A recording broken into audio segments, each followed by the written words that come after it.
शिवसेनेच्या वतीने आज निर्धार मेळाव्याचे आयोजन करण्यात तर शेवडीच्या विभागातील संपूर्ण पदाधिकाऱ्यांना मार्गदर्शन करणारा मेळावा होता। आपल्यासोबत बोलण्यासाठी खासदार अरविंद सावंत आहेत। सर, खरं तर आज शेवडी विभागातील संपूर्ण गटप्रमुखांना मार्गदर्शन करणारा मेळावा पार पडला, काय तुमची प्रतिक्रिया? शिवडी तर भगव्याचा बुरुज किल्ला आहे, तो मजबूत। फक्त कधी चढ उतार होत असतात, भगवाने हल्ला पण चढ उतरतात तेव्हा बारकाईने लक्ष द्यावं लागतं। आणि खोटारड्या लोकांचा प्रचार फार लवकर होतो, शिव्या लवकर शिकता येतात, ओव्या नाही बरं का। तर हे जे नालायक लोक आहेत यांचा हे धंदा असतो, लक्षात ठेवा की काहीतरी सांगायचं, खोटं सांगायचं, भ्रम निर्माण करायचं, फसवायचं।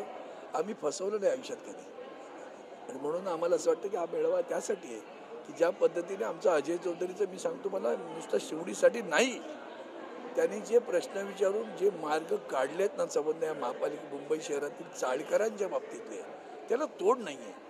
हा शिवसेनेचा म्हणजे अजय चौधरीने मांडले, ते आमदार आहेत आमचे, पण हा शिवसेनेचा मोठा विजय आहे की त्यांनी हे काम केलंय। त्याचे ऋण तर मराठी माणसांनी जाणले पाहिजेत ना, की तुम्हाला चांगलं घर मिळावं। मुंबईतला मराठी माणूस जातो का, तर त्याचं घर छोटं असतं, मग त्याला आता विकासामध्ये 500 चौरस फुटाचं घर मिळालं तर तो मालमत्ता कराने मरून जाईल, मग मालमत्ता करत लावायचं नाही ठरलं। आणि तो उद्धवजींकडनं मंजूर करून घेऊन उद्धवजींनी त्याला आशीर्वाद देणं, हा उद्धवजींचे उपकार नाहीत कामावर, मराठी माणसावर नाही आहेत। मराठी माणूस काय 1000 2000 चौरस फुटाच्या घर तो असेल तर त्यातला मराठी माणूस असेलही, त्याचा अभिमान आहे, आनंदही आहे, पण किती आहेत, बोटावर मोजणारे आहेत। मग अशा मराठी माणसांसाठी शिवसेना उभी राहते। त्याचं त्या मराठी माणसाला आठवण नको, माझ्या गिरगावात एवढ्या चाळी आहेत, त्यांना 500 चौरस फुटाचं उद्या घर मिळालं तर मालमत्ता करणार तर पळतील ना तिकडनं, मग वाचवलंय ना। त्याच्या पलीकडे जाऊन यांनी तर आता पुढची मागणी केलेली मला अजून आठवते, मी बोल राहिलो 700 चौरस फुटापर्यंत घर करमुक्त करा। बघ हे कोणासाठी करतो, मराठी माणसासाठी करतो।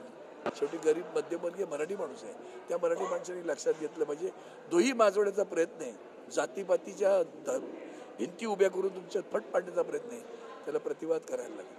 पण सर, आपण जर पाहिलं तर अबुआझमी यांनी एक वक्तव्य केलं आहे, पंढरीची वारी जी असते, वारी सुरू आहे, नमाजाच्या वेळेला त्यांचं हे जे आहे ना ह्याच्यावर वाद घालू सर। अदानी सोबत सर मुंबईकरांना अदानीच्या ह्याच्यामध्ये टाकण्याचा प्रयत्न भाजपकडून होत आहे, ते महत्वाचं आहे। अदानी लुटतोय ते जास्त महत्वाचं आहे, ते काय वारकरीची वारी 4 दिवसात होऊन जाईल, पण अदानीचं काय म्हणजे परवा आमच्या आदित्यने त्या बिर्ला मातूर सभागृहाच्या संदर्भातली जी सांगितली गोष्ट, जिथं महाराष्ट्राचं नाट्य क्षेत्राचं दालन करावं, हा आदरणीय उद्धवजींनी घेतलेला विचार आणि त्यासाठी ते त्याचं पुनर्विकास करण्याचं घेतलेलं धोरण ते स्थगित केलं।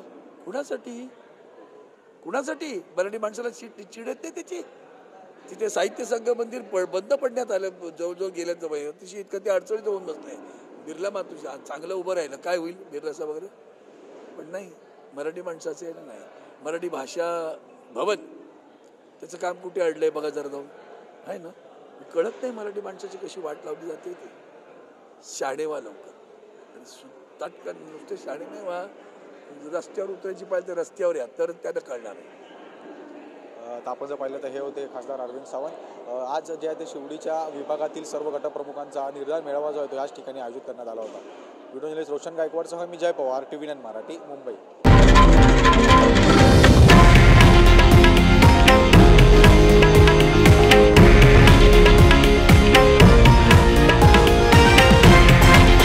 हे आहे देशातील नंबर 1 न्यूज नेटवर्क आणि आपण पाहत आहात TV9 मराठी, एकमेव।